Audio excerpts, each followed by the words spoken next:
Hello नमस्कार। स्वागत है आप सभी का हमारे इस चैनल पर। जैसा कि हमने एक पॉलिटी की सीरीज शुरू की है जिसमें हम एंटायर पॉलिटी का सिलेबस कवर करेंगे और जिसकी शुरुआत हमने हिस्टोरिकल बैकग्राउंड से की थी, जिसमें एक एक पार्ट हमने कवर किया हिस्टोरिकल बैकग्राउंड का। और आज इसका जो बचा हुआ पार्ट था उसको हम लोग कवर करेंगे। तो आइए शुरू करते हैं अपना लेक्चर। तो सबसे पहली चीज कि हमने एक बार क्विक रिव्यू ले लेते हैं कि जैसे हमने कवर किया था company rule. No doubt company rule में जो सबसे पहले आया था रेगुलेटिंग एक्ट आया था। और रेगुलेटिंग एक्ट कब का था? तो रेगुलेटिंग एक्ट था 1773 का। इसके बाद पिट्स इंडिया एक्ट हमने कवर किया था। पिट्स इंडिया एक्ट 1784 का था। Charter act 1813। Again charter act 1833। और उसके बाद फाइनली चार्टर एक्ट की जो सीरीज थी 1853 वाली थी, जहां पर पहली बार जो गवर्नर जनरल की काउंसिल थी उसको दो पार्ट में इन्होंने बांटा था। दैट में से एक लेजिस्लेटिव फंक्शन के लिए और दूसरा एक एग्जीक्यूटिव फंक्शन के लिए। लेजिस्लेटिव मतलब विधायी फंक्शंस, और एग्जीक्यूटिव मतलब कार्यकारी फंक्शंस के लिए इसको दो पार्ट में बांटा था ताकि कंपनी के कार्य को अच्छे से रेगुलेट किया जा सके। और उसके बाद फाइनली एक रिवॉल्ट होगा इंडिया में। कहीं ना कहीं ये जो सप्रेसिव नेचर था उसकी वजह से ये रिवॉल्ट होता है 1857 का, जहां से ब्रिटिशर्स को ये समझ में आता है कि अगर इस टाइप की गलतियां दोबारा होती रही तो उनका यहाँ पर रुकना बहुत मुश्किल हो जाएगा। और उसी के बाद कहीं ना कहीं वो अपनी पॉलिसीज में कुछ चेंज करेंगे और उसके बाद जितने भी एक्ट आते हैं वो क्राउन, कहने का मतलब है क्राउन रूल क्यों नाम दिया गया, क्योंकि यहाँ पर जो भी एक्टिविटी की जा रही थी लोकल लेवल पर, अब उसको डायरेक्टली गवर्न किया जाएगा through the British head, by the British head. और ब्रिटिश हेड कौन? वहां का रानी या राजा, दैट मीन्स ब्रिटिश क्राउन। तो जो इंडिया का एडमिनिस्ट्रेशन है अब डायरेक्ट ब्रिटिश क्राउन के अंडर में आ जाएगा। और इसीलिए अब जितने भी एक्ट पास होकर आएंगे सबको क्या नाम दिया गया? क्राउन रूल नाम दिया गया। और कहीं ना कहीं ये जितने भी एक्ट यहाँ पर लेकर आएंगे उनका मेन पर्पस रहता है कि जो भी प्रशासनिक गलतियां हुई हैं उनको कहीं ना कहीं अब सुधार किया जाए, उनको सुधारा जाए। और इसीलिए जो यहाँ पर पहला एक्ट आता है गवर्नमेंट ऑफ इंडिया एक्ट 1858 का, उसको इसी नाम से लोग जानते भी हैं, that means also known as good governance act.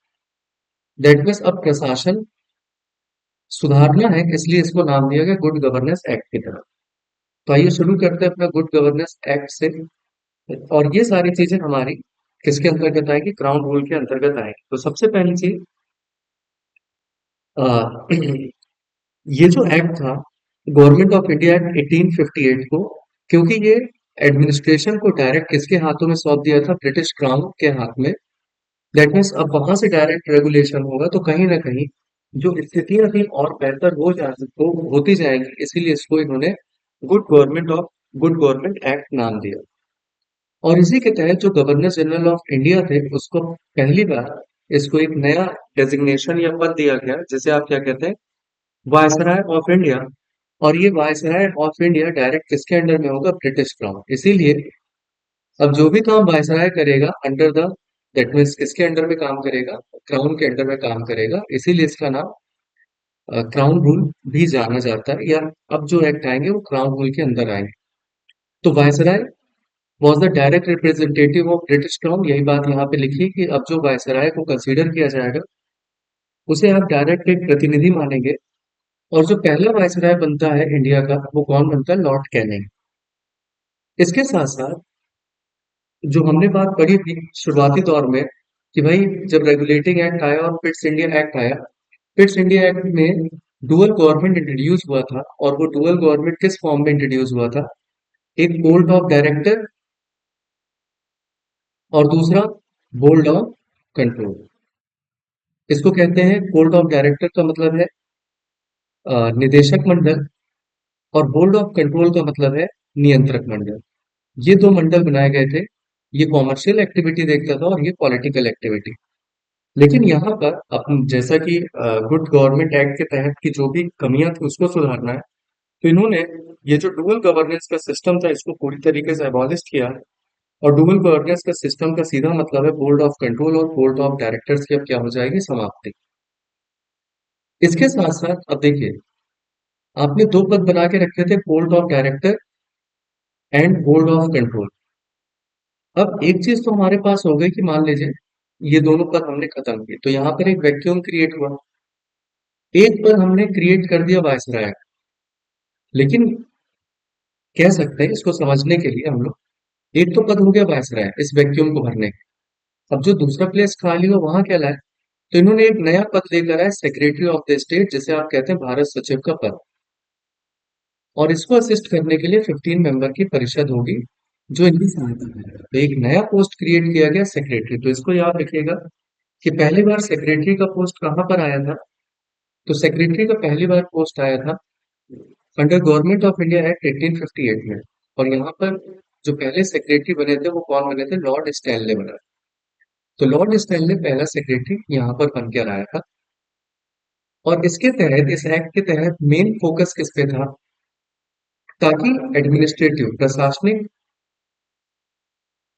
जो फ्रेमवर्क है इंडियन गवर्नमेंट का, भारत सरकार का, उसको डायरेक्टली कंट्रोल कहाँ से किया जाए, ब्रिटेन से किया जाए, इंग्लैंड से किया जाए, जो इसका प्राइमरी फोकस रहा है। तो ये चार पांच बातें रही हैं, और इसीलिए इन्होंने दैट मीन्स किसके थ्रू रूल कराएंगे, वायसराय के थ्रू।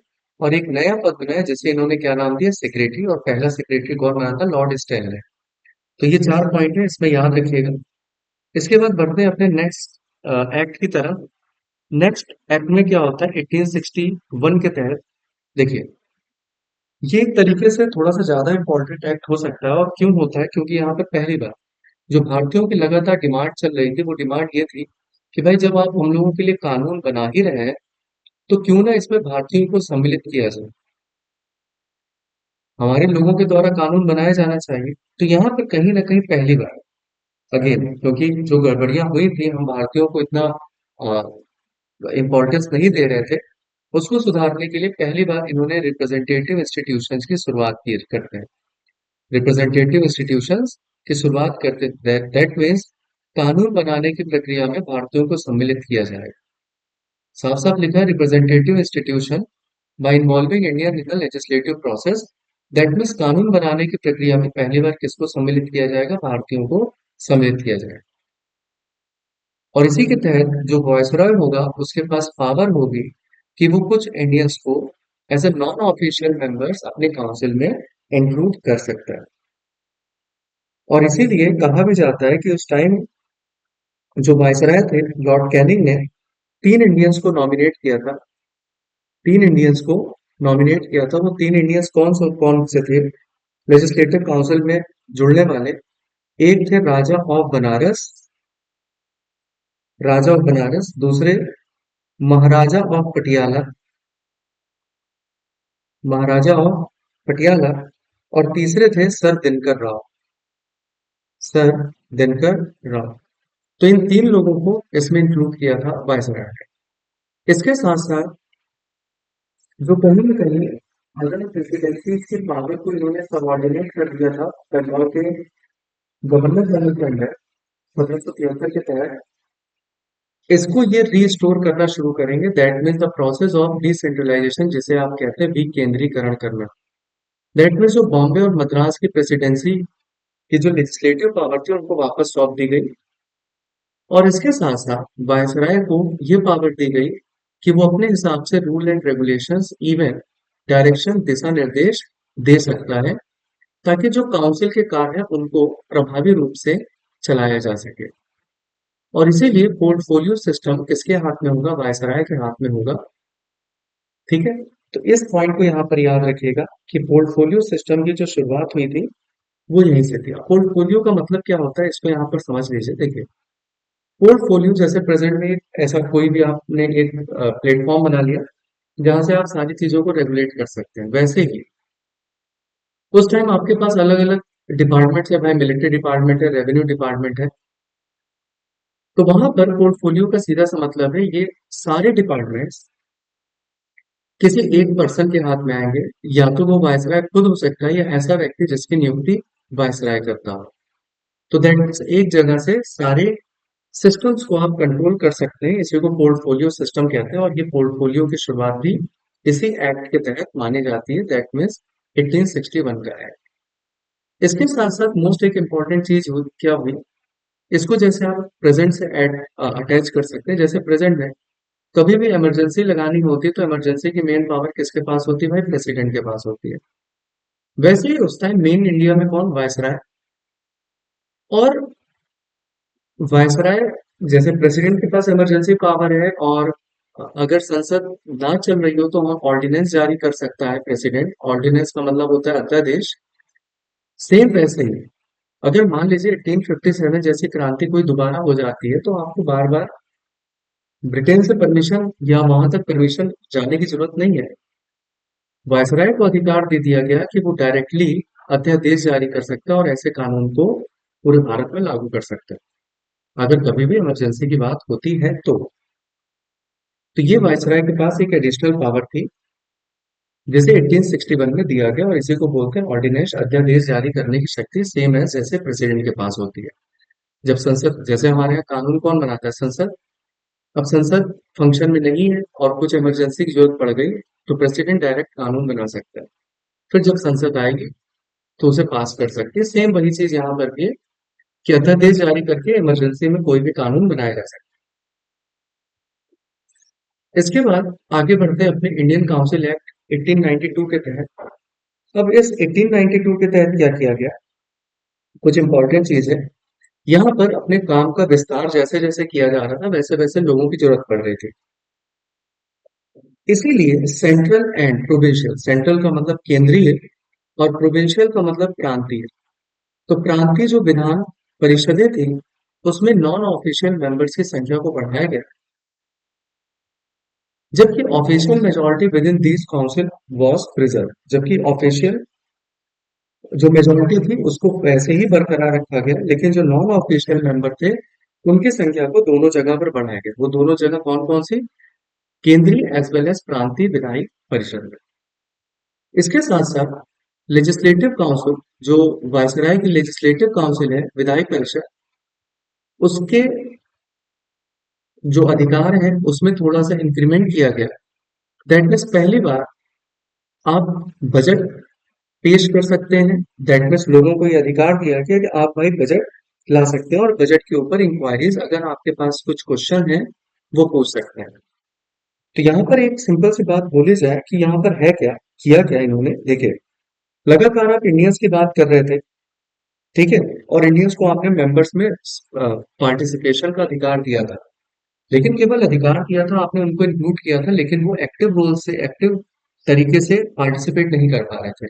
तो कहने का मतलब है लेजिस्लेटिव काउंसिल में जो भारतीय थे उनको दिखाने के लिए इन्होंने कहा कि भाई अब आप बजट जैसे मामलों पर क्वेश्चन पूछ सकते हैं।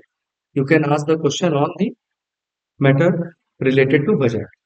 तो इस टाइप के क्वेश्चन देने का अधिकार दिया ताकि उनको ये भी पता लगता रहे कि हाँ, हम भारतीयों के लिए कुछ काम कर रहे हैं। The word election was however not used in this act, लेकिन अभी तक इस एक्ट के तहत भी इलेक्शन वर्ड का यूज नहीं हुआ था। तो इस पॉइंट को याद रखिएगा।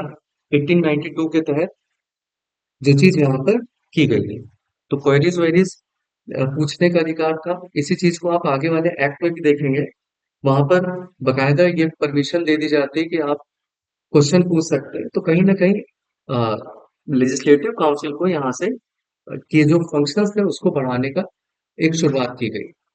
मोस्ट इंपॉर्टेंट एक्ट आता है इंडियन काउंसिल एक्ट 1909 के तहत। अब देखिए, हमारे पास दो पोस्ट यहाँ क्रिएट हो चुका है, एक वायसराय क्रिएट हो चुका है और दूसरा कौन है? Secretary of the state.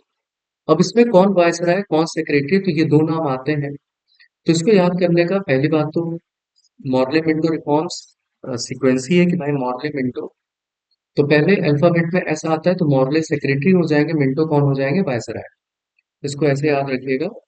Morley कौन हो गए? आपके सेक्रेटरी ऑफ स्टेट हो गए, मिंटो क्या हो गए? वायसराय हो गए।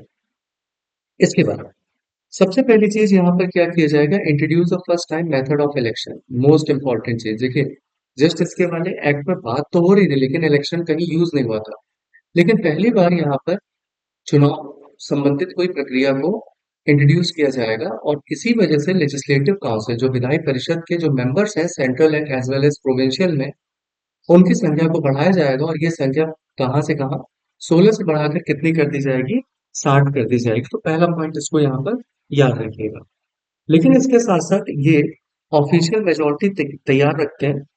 Official majority in central legislative council, official majority कहाँ होगी सेंट्रल लेजिस्लेटिव काउंसिल होगी, लेकिन जो प्रोविंशियल लेजिस्लेटिव काउंसिल है उसमें आज भी नॉन ऑफिशियल मेजोरिटी के तहत काम किया जाएगा। ये दो पॉइंट है, इसको याद रखिएगा। भले आपने नंबर्स बढ़ा लिए लेकिन अपने हिसाब से, मतलब सेंट्रल में तो ऑफिशियल मेजोरिटी है जो ऑफिस की तरफ से होंगे और उसमें नॉन ऑफिशियल,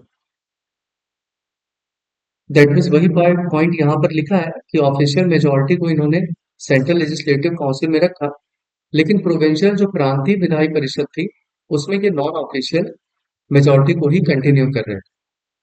और पहली बार देखिए, इसके पहले वाले एक्ट में आपने लेजिस्लेटिव कानून बनाने की प्रक्रिया में भारतीयों को जोड़ा।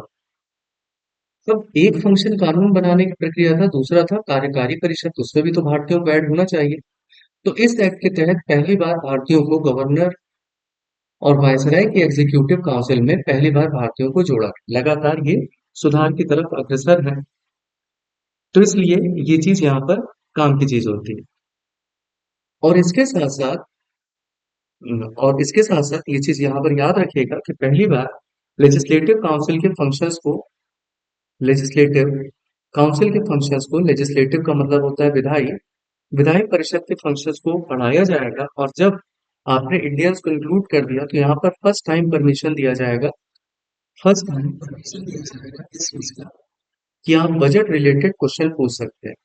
इसके पहले वाले में जरूर हम लोग ने नाम लिया, दैट मीन्स वहां पर वो ग्राउंड तैयार किया जा रहा था कि इंक्वायरीज कर लें और इस टाइप की, लेकिन आप फाइनली क्वेश्चन कहाँ पूछ सकते हैं, ये 18 मतलब 1909 के एक्ट के तहत फाइनलाइज किया गया।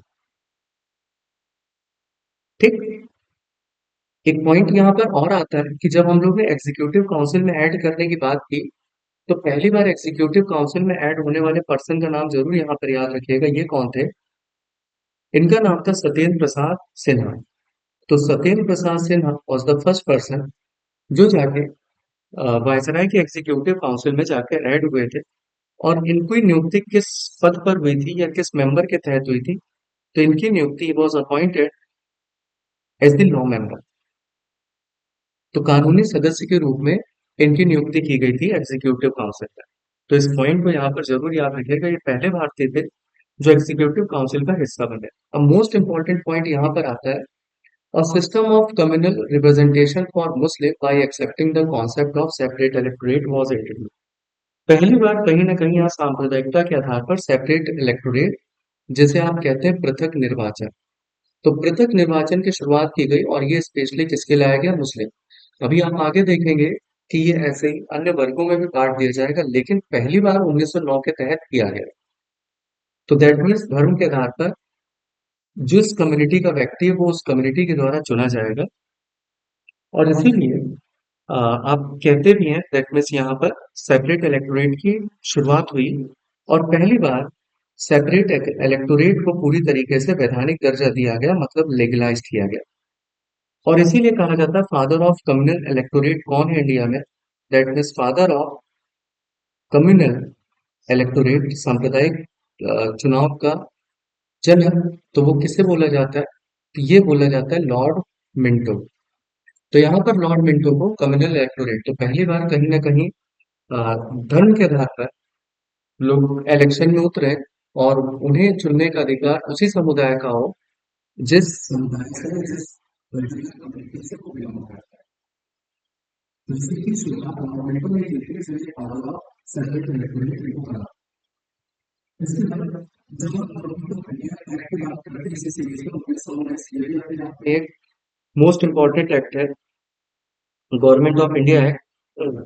इसमें होता क्या है कि पहली बार एक्चुअली यहाँ पर एक सीक्वेंस है कि पहली बार अगस्त 20 1917 में, अगस्त 20 1917 में जो ब्रिटिश गवर्नमेंट होती है, ब्रिटिश गवर्नमेंट डिक्लेयर, पहली बार इंडिया में डिक्लेयर किया जाता है। क्या डिक्लेयर किया जाता है? दैट मीन्स हम धीरे धीरे gradual introduction of the responsible government करेंगे, क्योंकि लगातार भारतीयों की डिमांड चल रही थी, कहीं ना कहीं उत्तरदायी सरकार होनी चाहिए, तो gradual introduction of responsible government, responsible government.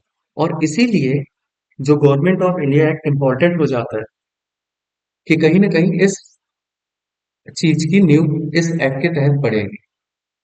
और इसीलिए यहाँ पर गवर्नमेंट ऑफ इंडिया एक्ट जो लाया गया, यहाँ पर भी दो लोग होंगे, या इसी को दूसरा नाम दिया जाता है, that means also known as Montagu Chelmsford reform, Montagu Chelmsford reform. तो जाहिर सी बात है, एक इसमें सेक्रेटरी हो जाएगा और एक इसमें वायसराय हो जाएगा। तो again Montague was the secretary, Montague क्या हो जाएगा, सेक्रेटरी हो जाएगा, और चैमफोर्ड आपके लिए क्या हो जाएगा, वायसराय हो जाएगा। ये प्रथा ऐसे ही चलती है। तो इसमें क्या किया गया, the central authority over the province was eased by clearly defining and distinguishing between central and provincial matter।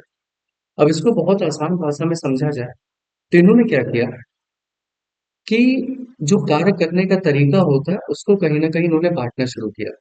That means सबसे पहली चीज, इन्होंने जो फंक्शंस थे उसको दो पार्ट में बांट दिए, दैट मीन्स सेपरेट कर दिए, अलग अलग कर दिए। अब इस फंक्शन को दो पार्ट में इन्होंने बांटा, एक इन्होंने कहा केंद्रीय होगा सब्जेक्ट्स के फॉर्म में, और दूसरा आपके लिए कौन सा सब्जेक्ट हो जाएगा, दैट मीन्स प्रोविंशियल सब्जेक्ट हो जाएंगे। दैट मीन्स एक प्रांतों के हाथ में और एक केंद्र के हाथ में। तो इसे कहा जाता है separating the central subjects as well as provincial subjects, केंद्रीय और प्रांतीय विषयों को बांट दिया जाएगा। अभी किस फॉर्म में बांटा जाएगा उसको यहाँ पर समझिएगा, ये इंपॉर्टेंट हो जाएगा। उसी का एक्सटेंशन है जो मैं अभी बताने जा रहा हूँ। दैट मीन्स आपने जो फंक्शंस बांटे हैं वो किस बेसिस पे बांटे, तो दैट मीन्स एक को इन्होंने नाम दिया ट्रांसफर्ड, जो हस्तांतरित होंगे, और दूसरा फंक्शन का इन्होंने नाम दिया जिसे आप कहते हैं reserve subject. Reserve subject, transferred का मतलब हस्तांतरित, और रिजर्व का मतलब आरक्षित। तो हुआ क्या, लगातार भारतीयों की डिमांड चली रही थी कि हम लोगों को भी कानून बनाने की प्रक्रिया में इंक्लूड किया जाए। तो ट्रांसफर का सीधा मतलब समझा जाए कि जो इन्होंने सौंप दिए कि हाँ आप लोग इस मामले पे कानून बना सकते हैं, ठीक। तो वो ट्रांसफर्ड हो गया, और जिसको इन्होंने अपने पास रखा वो रिजर्व हो गया। और अपने पास इन्होंने मेन चीजें रखी थी जहां से पैसा आता था, जैसे रेवेन्यू हो गया, पुलिस हो गई, पावर हो गया, ये सब सारी चीजें इन्होंने अपने पास रखी। लेकिन जहां पैसा खर्च होता था, जैसे डेवलपमेंट का काम हो गया, पंचायत का काम हो गया, स्कूल का काम हो गया, रोड का काम हो गया, इसको इन्होंने सौंप दिया। तो कहीं ना कहीं ये दिखा तो रहे हैं कि हम आपको इंक्लूड कर रहे हैं, लेकिन अगेन पर्पस वही है कि मेन अथॉरिटी हमारे पास होनी चाहिए। और इसीलिए इम्पोर्टेंट एक्ट हो जाता है कि भाई दो सिस्टम में बांटा गया। और इसी के साथ पहली बार यहाँ पर बाइकैमरलिज्म, जिसे आप कहते हैं द्विसदन या द्विसदनात्मक प्रणाली की शुरुआत की गई। जैसे प्रेजेंट में पार्लियामेंट के भाई दो सदन है, एक लोकसभा और राज्यसभा। यहाँ पर भी जो लेजिस्लेटिव काउंसिल है उसको दो पार्ट में बांटा जाएगा, और पहली बार कहीं ना कहीं डायरेक्ट इलेक्शन की नींव रखी जाएगी। और जो मेजोरिटी ऑफ द मेंबर है इनको डायरेक्ट इलेक्शन के थ्रू चुना जाएगा। और इसी एक्ट के तहत पब्लिक सर्विस कमीशन, जो अभी तक केवल ऑन पेपर थी, ग्राउंडेड नहीं हो पाई थी, उसको पहली बार कराने के लिए पब्लिक सर्विस कमीशन का गठन किया जाएगा। और इसी के लिए ली कमीशन बनाई जाती है। और ली कमीशन कब बनकर आता है, ली कमीशन याद रखिएगा 1924 में। तो on the recommendation of the Lee commission, यहाँ पर पहली पहली बार सेंट्रल पब्लिक सर्विस कमीशन की स्थापना हुई, दैट मीन्स केंद्रीय लोक सेवा आयोग, ताकि पेपर को यहाँ पर कराया जाए। और यहाँ पर जो बजट है उसको पहली बार बांट दिया जाएगा, दैट मीन्स केंद्रीय बजट अलग हो जाएगा, प्रांतों का बजट अलग हो जाएगा, जैसे जैसे ये फंक्शंस बांटे गए। तो ये फंक्शन इसीलिए बांटे गए थे ताकि चीजों को और आसान किया जा सके। इसके बाद भारत में जो भी आप अभी तक जितना भी आपने लेखा जोखा या जितना भी आप काम कर रहे हैं उसका हिसाब रखने के लिए 1919 के एक्ट के बाद ही साइमन कमीशन भारत आता है। और मेन साइमन कमीशन का काम क्या होता है कि जो गवर्नमेंट ऑफ इंडिया एक्ट 1919 आपने लागू किया था, इसके तहत अब भारत में कंडीशन क्या है। तो ये 7 सदस्यीय एक ग्रुप होता है, कमेटी होती है, जिसके हेड साइमन होते हैं, इसलिए इसका नाम क्या पड़ गया, साइमन कमीशन। तो इसमें किया क्या जाता है, ब्रिटिश गवर्नमेंट दो चार चीजें यहाँ पर बोली जाती हैं, उसको जरूर याद रखिएगा। तो ये साफ साफ चीजें जो यहाँ पर लिखी गई है कि भाई 1919 के एक्ट के तहत आता है के बाद। और साइमन कमीशन ब्रिटिश गवर्नमेंट कब यहाँ पर भेजती है, 1927 में। 7 मेंबर ये कमीशन होता है जिसके हेड कौन होंगे? जॉन साइमन होंगे और ये अपनी रिपोर्ट कब देता है? 1930 में। अब इसके तहत इन्होंने कहा क्या? पहली चीज तो डायarchy जो चीजें चल रही थी, डायarchy का मतलब वही दो पार्ट में जो आपने बांटा था अभी फंक्शंस को, उसको खत्म किया जाए। इसके साथ साथ रिस्पॉन्सिबल गवर्नमेंट, उत्तरदायी सरकार को बढ़ावा दिया जाए। Federation of British India and princely state, federation का मतलब अभी हम लोग पढ़ेंगे, दैट में संघ संरचना का कहीं ना कहीं शुरुआत होनी चाहिए। और कंटिन्यूएशन ऑफ कम्युनल इलेक्टोरेट, ये मोस्ट इंपॉर्टेंट, दैट में जो धर्म के आधार पर आपने चुनाव का अधिकार दिया था अभी तक, जो मुस्लिम था केवल सीमित था, उसको आगे बढ़ाया जाए और वर्गों तक भी इसको एक्सटेंड किया जाए। तो ये कुछ बारीकियां थी जो साइमन कमीशन ने अपने रिपोर्ट्स में सबमिट की थी। तो ये इंपॉर्टेंट होता है। और कहीं ना कहीं इसी के बाद एक छोटा सा पॉइंट और आता है, उसको भी याद रखिएगा। यहीं पर कम्युनल अवार्ड भी रखा गया, कम्युनल अवार्ड भी आता है। अब ये कम्युनल अवार्ड क्या है? तो देखिए, communal award just government of India act 1935 से पहले आएगा। इसमें कहा जाता है अगस्त 1932 में जो वहां के ब्रिटिश पीएम थे, रैमसे मैकडोनाल्ड, उन्हीं के नाम पे ही पर ये बड़ा ही भी है। रैमसे मैकडोनाल्ड ने इंडिया में कमजोर करने के लिए लोगों की एकता को, इन्होंने कहा एक काम करो, अभी तो केवल धर्म के नाम पर चीजें होती थी, माइनॉरिटीज जो थे उनको भी रिप्रेजेंटेशन दे दो, माइनॉरिटीज को भी रिप्रेजेंटेशन दे दो। और इसी को किस नाम से बोला जाता है? कम्युनल अवार्ड के नाम से जाना जाता है। इसी के सपोर्ट में कौन थे? इसी के सपोर्ट में थे बी आर अम्बेडकर, भीमराव अम्बेडकर। कहने का मतलब ये है, अभी तक आपने क्या किया था? Muslim, Sikh, Christians, Anglo Indians as well as European को जो सीट बांटी थी कम्युनल बेसिस पर, ये केवल धर्म के आधार पर ना हो जाए, हिंदुओं के अंदर और हिंदुओं में बंटवारा हो जाए, मतलब अब माइनॉरिटीज को भी इसी में इंक्लूड कर दिया जाए। जिसकी वजह से गांधी जी इस चीज को बहुत ज्यादा फेवर नहीं कर रहे थे। और इसी के ऊपर दैट मीन्स गांधी जी और भीमराव अम्बेडकर का एक एग्रीमेंट भी साइन होता है, जिससे, क्योंकि गांधी जी उस टाइम जेल में रहते, तो गांधी जी की जगह मदन मोहन मालवीय के साथ ही एग्रीमेंट साइन होगा। और गांधी जी किस जेल में रहते हैं? यरवदा जेल में। तो यरवदा जेल में रहते हुए यहाँ पे एक एक्ट साइन किया जाता है, और इसी एक्ट को आप क्या बोलते हैं? पूना पैक्ट बोलते हैं। तो गांधी जी अम्बेडकर को इस बात पे बनाते हैं कि भाई अलग सीट लेकर लड़ने की जरूरत नहीं है माइनॉरिटीज के लिए, आप इसी में कहीं ना कहीं सीट का क्या कर लीजिए? रिजर्वेशन कर लीजिए।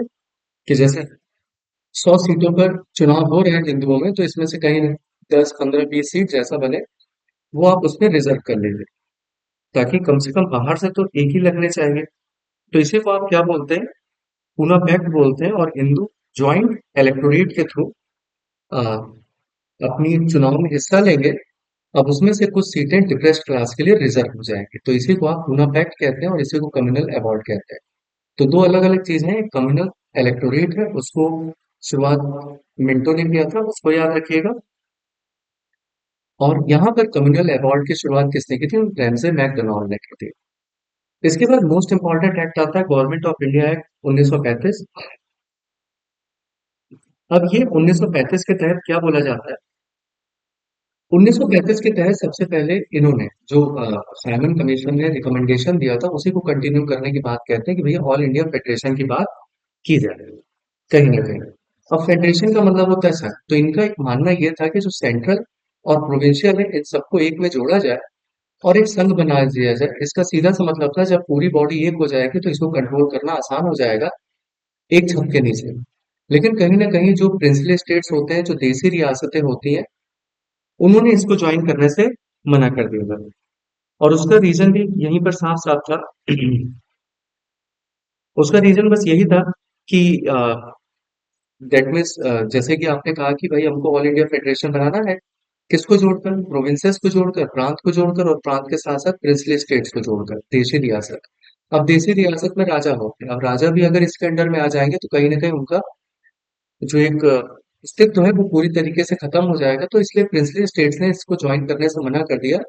तो कहा जाता है ऑल इंडिया फेडरेशन का जो कॉन्सेप्ट था was never implemented, that means ये लागू नहीं हो पाया।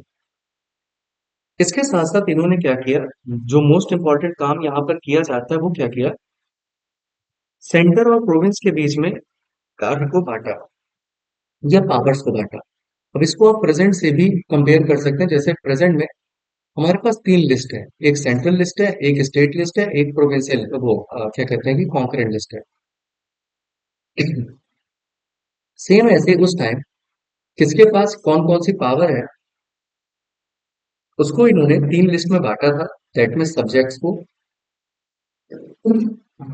विषय का कहीं ना कहीं क्या होता है, विषयों को बांटा जा सके। और विषय को बांटने के लिए इन्होंने 3 लिस्ट बनाई थी। एक फेडरल लिस्ट बनाई, दूसरा इन्होंने प्रांतीय लिस्ट बनाई जिसे आप कहते हैं प्रोविंशियल लिस्ट, और तीसरा इन्होंने रेजिड्यूरी लिस्ट बनाई। रेजिड्यूरी लिस्ट बनाई, ये 3 लिस्ट थी, इसको याद रखिए। फेडरल वाला सेंटर के हाथ में भाई, प्रोविंशियल वाला प्रोविंस के हाथ में। अब ये रेजिड्यूरी क्या है, तो रेजिड्यूरी का मतलब ही होता है अपशिष्ट, जिसमें जो चीजें बच गई हैं। जैसे प्रेजेंट में भी जो रेजिड्यूरी पावर होती है उसमें कानून बनाने का अधिकार डायरेक्ट किसके पास होता है, सेंट्रल गवर्नमेंट के पास होता है। वैसे ही उस टाइम जो पावर्स बच गई है, जो तीनों लिस्ट में नहीं है, इनको अधिकार किसको दिया गया, वाइस का। देखिए रेजिड्यूरी पावर क्या है, जैसे प्रेजेंट में हमारे पास 3 लिस्ट है, एक सेंट्रल लिस्ट है, एक स्टेट लिस्ट है, कॉन्करेंट लिस्ट है। अब ऐसा फ्यूचर में कोई भी मैटर आता है या ऐसा कोई भी सब्जेक्ट बच गया है जो तीनों लिस्ट में नहीं आता है, उसको रेजिड्यूरी में रखते हैं, और रेजिड्यूरी की पावर किसके पास होती है, सेंट्रल। वैसे ही कोई अगर ऐसा मैटर आ जाता है जो रेजिड्यूरी पावर के तहत आएगा, तो उस पे कानून बनाने का अधिकार केवल किसका होगा, वायसराय का। इसके साथ साथ जो डायरकी थी उसको इन्होंने प्रोविंस प्रांतीय इलाकों में पूरी तरीके से खत्म कर दिया, और वहां पे प्रोविंशियल ऑटोनॉमी का कॉन्सेप्ट लेकर आए। कहीं ना कहीं इंडिपेंडेंट होकर आप काम कर सकते हैं। जबकि सेंटर में आज भी डायरकी चल रही थी, वही जो सब्जेक्ट्स को 2 पार्ट में बांटा था, ट्रांसफर्ड एंड रिजर्व, इसको प्रोविंस में खत्म किया था। ये चीज पूछी जाती है कि किस एक्ट के तहत डायरकी सिस्टम लाया गया और खत्म किया गया, कहाँ पर। इसके साथ साथ जो द्विसदनात्मक प्रणाली की शुरुआत 1909 में की थी आपने, 11 में से 6 प्रोविंस में बाई कैमरलिज्म द्विसदनात्मक प्रणाली की शुरुआत। इसके बाद यहाँ पर एक चीज और हो जाती है, दैट में जो कम्युनल रिप्रेजेंटेशन की आप बात कर रहे थे, जिसको लगातार इन लोग बढ़ा रहे थे, तो कम्युनल रिप्रेजेंटेशन को एक्सटेंड किया जाएगा। तो जो अभी तक धर्मों के आधार पर था, वो अब डिप्रेस्ड क्लास तक भी जाएगा। डिप्रेस्ड क्लास के साथ साथ दैट में scheduled caste, women and labour को कहीं ना कहीं प्रतिनिधि का चुनाव करने का, ये बोल लीजिए कि जब उनको अलग कर लिया गया, तो ये एक एक्सटेंशन हो जाएगा कम्युनल रिप्रेजेंटेशन का। इसके साथ साथ पहली बार जो वोटिंग राइट्स होंगे वो 10%, लगभग टोटल पॉपुलेशन के 10% को वोटिंग राइट्स दिए जाएंगे। और पहली बार इंडिया में रिजर्व बैंक ऑफ इंडिया की नींव पड़ेगी। जैसे आप आरबीआई एक्ट 1934 लाते ही हैं, तो उसके तहत 1935 में रिजर्व बैंक ऑफ इंडिया और फेडरल पब्लिक सर्विस कमीशन की शुरुआत होगी, संघीय लोक सेवा आयोग जिसे कहते हैं। और इसी के साथ साथ इस एक्ट में Burma was separated from India and north west frontier province was given the state of full province. The right to universal adult suffrage was not given in this act इधर। तो जो आप वयस्क मताधिकार देने की बात करते हैं, उसको तो इस एक्ट के तहत कहीं नहीं प्रोवाइड किया गया, लेकिन बर्मा को ऐसे फुल प्रोविंस के तहत इंडिया से अलग कर दिया गया। और इसी के तहत एक चीज और याद रखिएगा, यहीं पर फेडरल कोर्ट की भी स्थापना की गई थी। फेडरल कोर्ट 1937 में, इसी को आजादी के बाद आप कहीं ना कहीं सुप्रीम कोर्ट ऑफ इंडिया के नाम से जाना है। और इसके पहले सुप्रीम कोर्ट ऑफ इंडिया जो आया था, इंडिया तो नहीं, सुप्रीम कोर्ट जो स्टैब्लिश हुआ था, वो रेगुलेटिंग एक्ट 1773 के तहत आया। तो ये कुछ इंपॉर्टेंट चीजें हैं कि सेपरेट इलेक्टोरेट को डिप्रेस्ड क्लास तक एक्सटेंड कर दिया जाएगा। जो वोट देने के फ्रेंचाइजी है वो 10% इंक्रीज की जाएगी, वोटिंग राइट्स दिए जाएंगे। आरबीआई स्टैब्लिश किया जाएगा, फेडरल पब्लिक सर्विस कमीशन के साथ साथ आपका फेडरल कोर्ट भी स्टैब्लिश किए जाएंगे। और मोस्ट इंपॉर्टेंट चीज क्या है, इसके पहले वाले एक्ट में आपने सब्जेक्ट्स बांटे थे, subjects in the sense transferred और रिजर्व टाइप के। और यहाँ पर 3 लिस्ट बना दी जाएगी सब्जेक्ट्स की, कि जो फेडरल के हाथ में तो वो फेडरल लिस्ट हो गया, जो प्रोविंस के हाथ में वो प्रोविंशियल लिस्ट में चला गया, और तीसरा रेजिड्यूरी लिस्ट आ जाएगी। और रेजिड्यूरी लिस्ट पे कानून बनाने का अधिकार केवल और केवल किसका होगा, तो ये अधिकार केवल वाइसराय का होगा। अब बढ़ते हैं अपने इस हिस्टोरिकल बैकग्राउंड के अपने लास्ट एक्ट के तहत, जिसे आप कहते हैं इंडियन इंडिपेंडेंस एक्ट। अब इंडियन इंडिपेंडेंस एक्ट में क्या होगा, देखिए सबसे पहले इंडिया को डिक्लेयर कर दिया जाएगा इंडिपेंडेंट, कि भाई अब इंडिया पूरी तरीके से स्वतंत्र स्टेट है। और इसके साथ साथ इनको सोवरेन बोला जाएगा। सोवरेन का मतलब संप्रभु, मतलब अब हमारे ऊपर कोई नहीं, हम अपना रूल रेगुलेशन कानून सब अपने इच्छा अनुसार बना सकते हैं। और ये चीज फाइनली कब लागू हो गई, जब इंडिया आजाद होता है 15 अगस्त 1947 से। और यहीं पर इंडिया को पार्टीशन कर दिया जाएगा और दो डोमिनियन बनकर आएंगे, India as well as Pakistan. और जैसे ही स्वतंत्रता का मतलब है, सोवरेन स्टेट का मतलब है कि जो आपका टाइटल है एम्परर का, जो अभी तक ब्रिटिश गवर्नमेंट के थ्रू रूल हो रहा था, इसकी पूरी तरीके से समाप्ति हो जाएगी। और जाहिर सी बात है, एम्परर समाप्त होगा तो इसके नीचे आने वाले वायसराय और सेक्रेटरी का पोस्ट भी पूरी तरीके से क्या हो जाएगा, खत्म कर दिया जाएगा। तो ये सबसे इंपॉर्टेंट चीज यहाँ पर होती है, जिसको इंडिपेंडेंस एक्ट के तहत यहाँ पर इंट्रोड्यूस किया गया था। लेकिन एक चीज और याद रखिएगा, नो डाउट शुरुआत से इंडिया कंप्लीट इंडिपेंडेंस मांग रहे थे, लेकिन शुरुआती दौर में जब हमारे पास रूल एंड रेगुलेशन नहीं होते तो इंडिया क्या अपनाता है, डोमिनियन स्टेटस अपनाता है।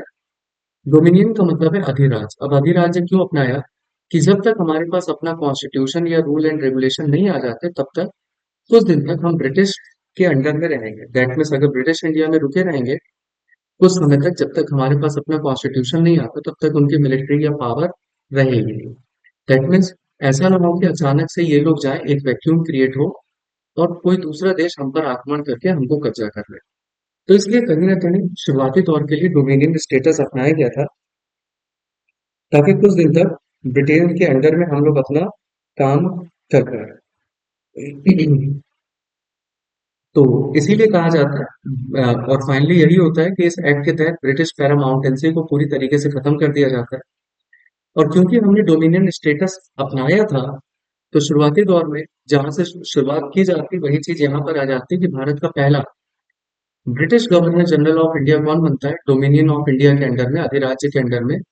तो वो लास्ट वायसराय जो होता है, दैट मीन्स लॉर्ड माउंटबेटन, शुरुआती तौर के लिए बनाए जाते हैं। और प्राइम मिनिस्टर्स ऑफ इंडिया को, जो कि जवाहरलाल नेहरू बनते हैं आगे चलकर। लेकिन पहला जो इंडियन गवर्नर जनरल बनेगा, पहला इंडियन गवर्नर जनरल जो बनता है, पहला इंडियन गवर्नर जनरल कौन बनेगा, तो पहला इंडियन गवर्नर जनरल सी राजगोपालाचारी बनते हैं। सी राज गोपालाचारी। ये इंतरिम गवर्नमेंट की बात हो रही है कहीं ना कहीं शुरुआती दौर में। बाकी इलेक्शन के बाद तो 1951 के बाद से कहानी चलती है। तो फिलहाल ये दो चीजें याद रखिएगा, first governor general of new dominion India, लेकिन ये ब्रिटिश होते हैं। और फर्स्ट इंडियन गवर्नर की बात करेंगे तो ये कौन बनते हैं, सी राजगोपालाचारी बनते हैं, गोपालाचारी बनते हैं। और यहाँ पर हमारा हिस्टोरिकल बैकग्राउंड दैट मीन्स पूरी तरीके से खत्म होता है। ठीक है। आ, और इसी के बाद से हम लोग कंटिन्यू करेंगे अपना, जो मेन टॉपिक्स कवर किए जाएंगे, दैट मीन्स इसमें फ्रेमिंग ऑफ द कॉन्स्टिट्यूशन या डेवलपमेंट ऑफ द कॉन्स्टिट्यूशन। तो ये कहीं ना कहीं ये बेस बनाता है, base in the sense constitution जो बना उसका शुरुआती दौर। क्योंकि कॉन्स्टिट्यूशन में कई सारी चीजें हम देखेंगे कि गवर्नमेंट ऑफ इंडिया एक्ट 1935 के तहत ली गई है। ठीक है। तो आज के लिए इतना ही। Thank you.